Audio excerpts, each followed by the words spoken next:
Hello everyone, welcome to my YouTube channel. So today is our one shot linear algebra lecture number 11. Okay, so what we do today? Today we will do how to find the dimension of subspace. तो आज हम करेंगे subspace के dimension को कैसे find out करते हैं. ठीक है, अगर आपने इससे पहले वीडियोस नहीं देखी है तो जाकर वीडियोस देखिए, क्योंकि उसमें step by step linear algebra आगे बढ़ा है हमारा. पहले मैट्रिक्स की हमने, फिर हमने बहुत सारी इक्वेशंस की, like system of linear equations के बारे में किया, नॉर्मल फॉर्म की, okay, and a lot of equation, positive definite, negative definite किया, वेक्टर स्पेस किया, सब स्पेस किया, और पिछले लेक्चर में हमने किया how to find the dimension of the vector space. Okay, so आज हम करेंगे how to find the dimension of subspace. ठीक है, अब देखो सब स्पेस कर चुके हैं हम, कैसे फाइंड आउट करते हैं. वेक्टर स्पेस हम कर देते हैं कि हम क्या निकाल लें, हम ये चेक कर लें कि एक एलिमेंट को बनाने के लिए फील्ड के कितने एलिमेंट चाहिए. इसको मैथमेटिक्स की लैंग्वेज में हम क्या बोलते हैं, that how many number of essential arbitrary constant are required. चलो लिख ही लेते हैं. How to find, red pen दिखेगा नहीं, ग्रीन ले लेते हैं. How to find the dimension of subspace. Okay, how to find the dimension of subspace. Okay, कैसे फाइंड आउट करेंगे डायमेंशन सबस्पेस की. सबसे पहले वही वेक्टर स्पेस वाला मेथड फाइंड कर ले. अगर हम number of essential arbitrary constant, number of essential arbitrary constant required, number of essential arbitrary constant required to write a subspace. ये वही पिछले वाला मेथड ही है.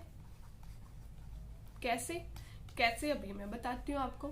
जैसे कि आर लिया था मैंने, आर ओवर आर था, ये सिंपली किया है मैंने, ये सबस्पेस है आर ओवर आर का. अभी एसेंशियल आर्बिट्ररी कांस्टेंट कितने चाहिए, इसका मतलब है कि आर को बनाने के लिए, आर के एक सिंगल एलिमेंट को क्रिएट करने के लिए मुझे फील्ड के कितने एलिमेंट चाहिए. ठीक है, एक सिंगल एलिमेंट को क्रिएट करने के लिए मुझे फील्ड के कितने एलिमेंट चाहिए. तो आर ओवर आर में रियल नंबर का एक सिंगल एलिमेंट को बनाने के लिए मेरे को रियल नंबर के कितने एलिमेंट चाहिए, 1 ही चाहिए. तो इसकी डायमेंशन हो जाएगी 1. अब ये तो रहा वेक्टर स्पेस वाली बात. अब हम ले लेते हैं, चलो कोई सब स्पेस. एग्जाम्पल में ले लेती हूँ MNR, यानी कि मैट्रिक्स ली है मैंने, square matrix n cross n की ओवर फील्ड R. ठीक है, तो सबसे पहली चीज जो मुझे फाइंड आउट करनी है भैया, सिंगल एलिमेंट. ठीक है, सिंगल एलिमेंट का निकाल लिया तो मतलब समझ लो पूरे के पूरे मेरे पास सब स्पेस का निकल गया. ठीक है, तो अब यहाँ पे इस सब स्पेस का सिंगल एलिमेंट क्या होगा, मैट्रिक्स होगी n क्रॉस n की. समझ रहे हो, ये जो सब स्पेस है ये n क्रॉस n की बहुत सारी मैट्रिसेस के मिलके बना है. ठीक है, तो फिर इसकी जो सिंगल एलिमेंट होगा वो भी क्या होगी, मैट्रिक्स होगी. ओके फाइन, तो इस टाइप की मैट्रिक्स होगी मेरे पास. अब इसमें टोटल नंबर ऑफ एलिमेंट्स कितने होंगे, सबको पता है नंबर ऑफ एलिमेंट्स कितने होते हैं, m क्रॉस n में मल्टीप्लाई कर दो इसको, mn. अब यहाँ n क्रॉस n है तो n square number of elements होंगे, यानी कि mn एक सेट का जो सिंगल एलिमेंट है उसमें कितने बने हमारे पास, n स्क्वायर रियल नंबर्स चाहिए. तो कितने एसेंशियल आर्बिट्ररी कांस्टेंट चाहिए बताओ n स्क्वायर एलिमेंट बनाने के लिए. ये भी रियल नंबर और फील्ड भी रियल नंबर. तो एक के लिए जब एक चाहिए तो n स्क्वायर के लिए n स्क्वायर चाहिए. तो इसका डायमेंशन क्या हो जाएगा मेरे पास, n स्क्वायर. समझ गए, ठीक है. चलिए अब आगे, अगर मेरे पास गिवन होता कि जो मैट्रिक्स है ओवर R है, ठीक है, बट जो मैट्रिक्स के एलिमेंट है वो कॉम्प्लेक्स नंबर है. ठीक है, ठीक है, तो अब मेरे को पता है कि जो ये सबस्पेस है इसके सिंगल एलिमेंट में कितने मेरे पास, इस सिंगल मैट्रिक्स में कितने एलिमेंट है टोटल, n स्क्वायर. ठीक है, अब ये जो एलिमेंट्स होंगे इसके a प्लस में आयटा b के फॉर्म में होंगे, a प्लस में आयटा b, a प्लस में आयटा b, इस टाइप के होंगे. समझ रहे हो, ठीक है. अभी देखो, एक कॉम्प्लेक्स नंबर को बनाने के लिए मुझे कितने रियल नंबर चाहिए? 2 चाहिए, क्योंकि देखो a प्लस आयोटा b की फॉर्म में होता है 1 real number, second real number. बनाने कितने हैं मुझे? n square complex number. तो n स्क्वायर कॉम्प्लेक्स नंबर को बनाने के लिए बोलो कितने रियल नंबर चाहिए मुझे? 2n square. सिंपल। और यही एसेंशियल आर्बिट्रेरी कांस्टेंट मेरे पास क्या हो जाएगी? डायमेंशन हो जाएगी mn/r। ठीक है, ये मेथड आपको समझ में आया? एक और क्वेश्चन करूं? ओके। अगर मेरे पास इसी टाइप की मान लिया कोई मैट्रिक्स है mnr, ठीक है, सच दैट a, यहाँ पे a टाइप की मैट्रिक्स है, a is equal to a dash. अब ये चीज तुम समझ रहे हो, इस टाइप की मैट्रिक्स को क्या कहते हैं? जब मैट्रिक्स का ट्रांसपोज उसी के इक्वल हो जाता है। तो ये मतलब सेट है मेरे पास सिमेट्रिक मैट्रिसेस का। तो इसमें भी मैं देखूं कि एक मैट्रिक्स में कितने नंबर ऑफ एलिमेंट होंगे। अब इसमें एक चीज ध्यान देने वाली बात है कि अगर कोई मैट्रिक्स है, मान लिया यहाँ पे 1 2 है, यहाँ पे फिर से 2 आ गया और यहाँ पे 1 आ गया, तो बताओ इसमें कितने एसेंशियल आर्बिट्रेरी कांस्टेंट लगेंगे? इसमें कितने रियल नंबर लगेंगे इसको बनाने के लिए? लगे तो सिर्फ 2 ही है ना, ये तो रिपीट हुए हैं। रिपीट तो हम कितनी बार भी कर दें, सिंगल सिंगल देखना है एलिमेंट कि कितनी बार मुझे चाहिए। तो इसका डायमेंशन मेरे पास 2 हो जाएगा, यानी कि रिपीटिशन से हमें कोई लेना देना नहीं है। मुझे एक बार देखना है कि एक एलिमेंट कितनी बार, एक ही बार आया है ना, कि अलग अलग एलिमेंट, डिफरेंट एलिमेंट्स मेरे पास कितनी बार आए हैं, वही डायमेंशन हो जाएगा, वही उसके एसेंशियल आर्बिट्रेरी कांस्टेंट हो जाएंगे। चलो a is equal to a dash का निकालते हैं। अब हम n क्रॉस n की मैट्रिक्स है। अभी सबको पता है इसमें क्या होता है, फर्स्ट रो के एलिमेंट और फर्स्ट कॉलम के एलिमेंट क्या होते हैं? सेम होते हैं। समझ रहे हो? यानी कि सेम वाली चीज पे तो मारो काटा। तो यहाँ पे टोटल कितने हो जाएंगे जो डिफरेंट होंगे, रिपीट नहीं हो रहे, n। अब ये तो इसका रिपीटेशन ही होगा, कैंसर।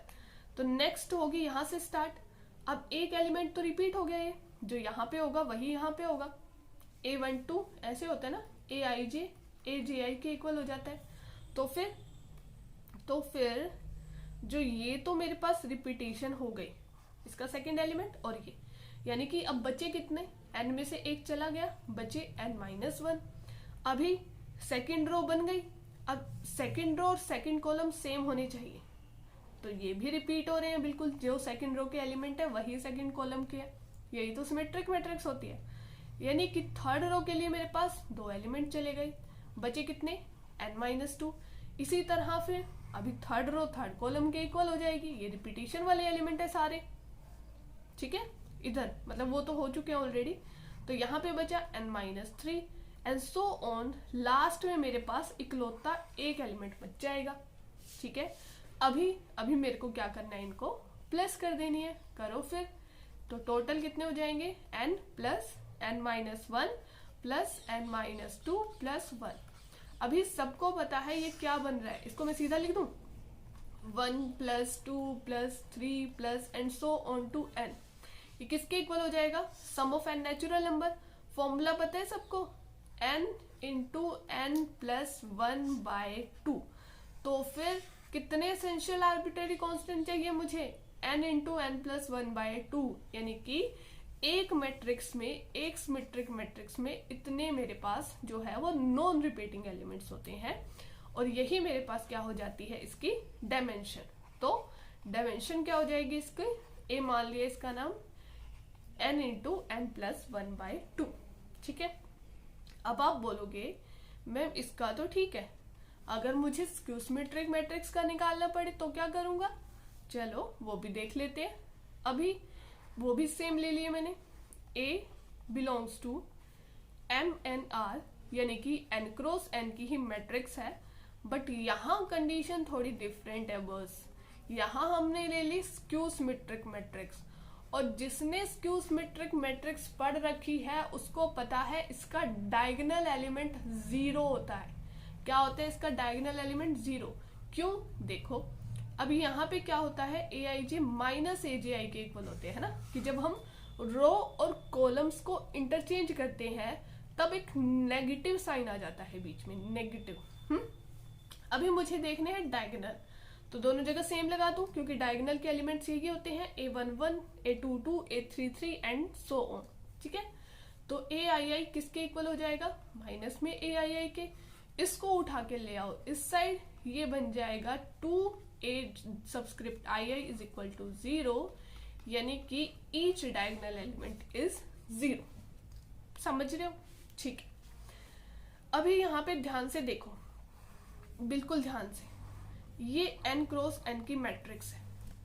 इसमें क्या होगा, ये जो डायगोनल के एलिमेंट है ये सारे 0 हैं, but 0 is not essential arbitrary constant, क्योंकि वो लीनियर इंडिपेंडेंट, तो इसको हम काउंट नहीं करते हैं। ठीक है, इसको हम काउंट नहीं करते हैं। अभी तो फिर यहाँ पे क्या हो जाएंगे, अभी ये कैंसल, तो यहाँ पे कितने एलिमेंट बचे, n-1, यहाँ पे n-2, यहाँ पे, यानी कि एक एक एलिमेंट कम होता जाएगा, क्योंकि 0 की पोजीशन भी चली गई ना।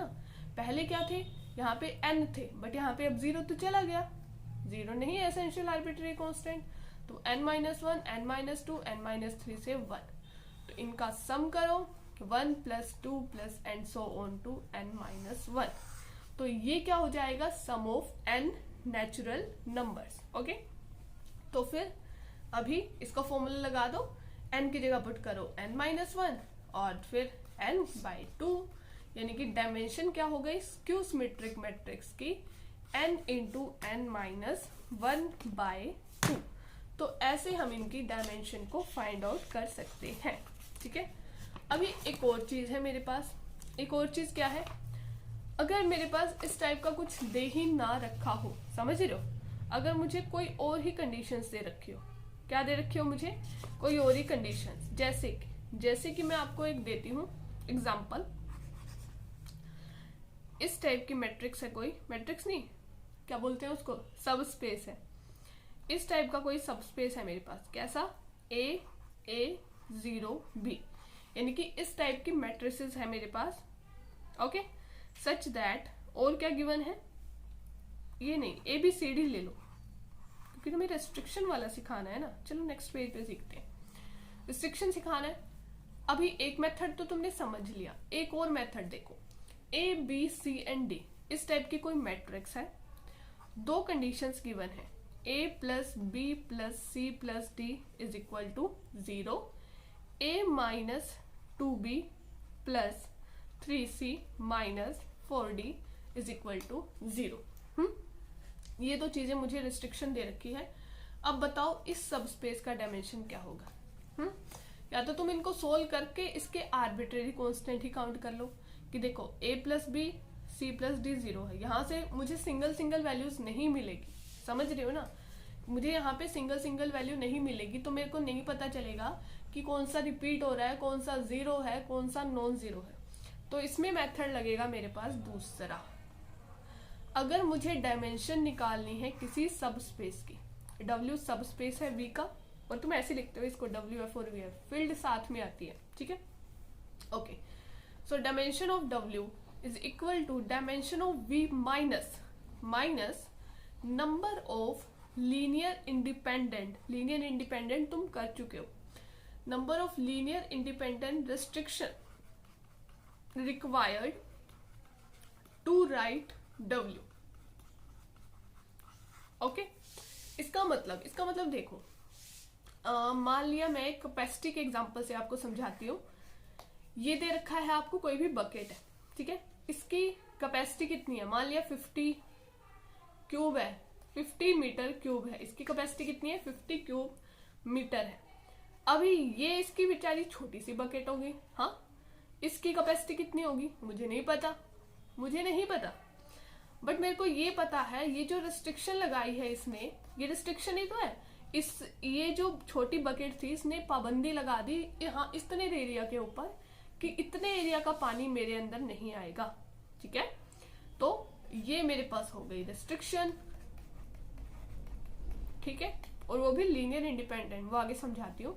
तो इसकी कैपेसिटी क्या हो जाएगी, टोटल में से ये माइनस कर दूं, और यही सेम मेरे पास V के साथ होती है।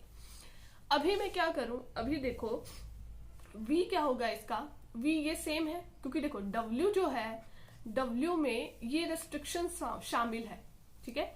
तो मैं बोल सकती हूँ कि जो ये सबस्पेस है W, ये सबस्पेस होगा 4x4 मैट्रिक्स का, जिसके ऊपर कोई भी रेस्ट्रिक्शन नहीं लगी। ये चीज समझ रहे हो? Okay okay right. सो सबसे पहले तो इसको मैंने V मान लिया, तो डायमेंशन V का कितना होगा? ऑब्वियसली देखो n क्रॉस n की मैट्रिक्स जो होती है n स्क्वेयर उसका डायमेंशन होता है, हम पीछे कर रहे हैं, तो इसका डायमेंशन हो जाएगा 4x4 का 4 का स्क्वायर, दैट इज 16। कर लिया हमने। 4x4 का डायमेंशन मेरे पास कितना हो जाएगा? एक मिनट रुको, ABC, नहीं 4x4 is not dimension about this, या 16 थोड़ा ना करा है हमने, नहीं बच्चे 16 कैसे होगा? 2x2 है। क्या करते हो तुम लोग, गलतियां बड़ी करते हो। हाँ कोई बात नहीं। तो 2x2 की मैट्रिक्स है, तो कितना डायमेंशन हो जाएगा? 4, या फिर आर्बिट्ररी कांस्टेंट देख लो कितने हैं, 4 है, काउंट कर लो, 4 हो गया, ठीक है। अब मुझे रेस्ट्रिक्शन निकालनी है। अब मैम ये रेस्ट्रिक्शन कैसे निकालूं? जैसे तुम निकालते थे लीनियर इंडिपेंडेंट, ठीक है, जितना रैंक होगा उतनी ही लीनियर इंडिपेंडेंट रेस्ट्रिक्शन होगी। इनको कैसे करना है? कुछ नहीं करना, जहां पे कोफिशिएंट देख लो इनके ABCD के 1 1 1 1 है, पुट कर दो, ठीक है। नेक्स्ट 1, उसके बाद B का कोफिशिएंट 2, यहां से मैं लिख देती हूँ, तो मैं थोड़ा सा ध्यान रहेगा। C का कोफिशिएंट 3 और ये -4। इसका जो रैंक आएगा उतनी मेरे पास लीनियर इंडिपेंडेंट रिस्ट्रिक्शन होगी। तो रैंक देखो कितना है इसका, क्या ये कैंसिल हो सकता है? 1 - 1 किया अगर मैंने, ये 0 हो जाएगा, नहीं, इसका रैंक हमेशा 2 ही रहेगा।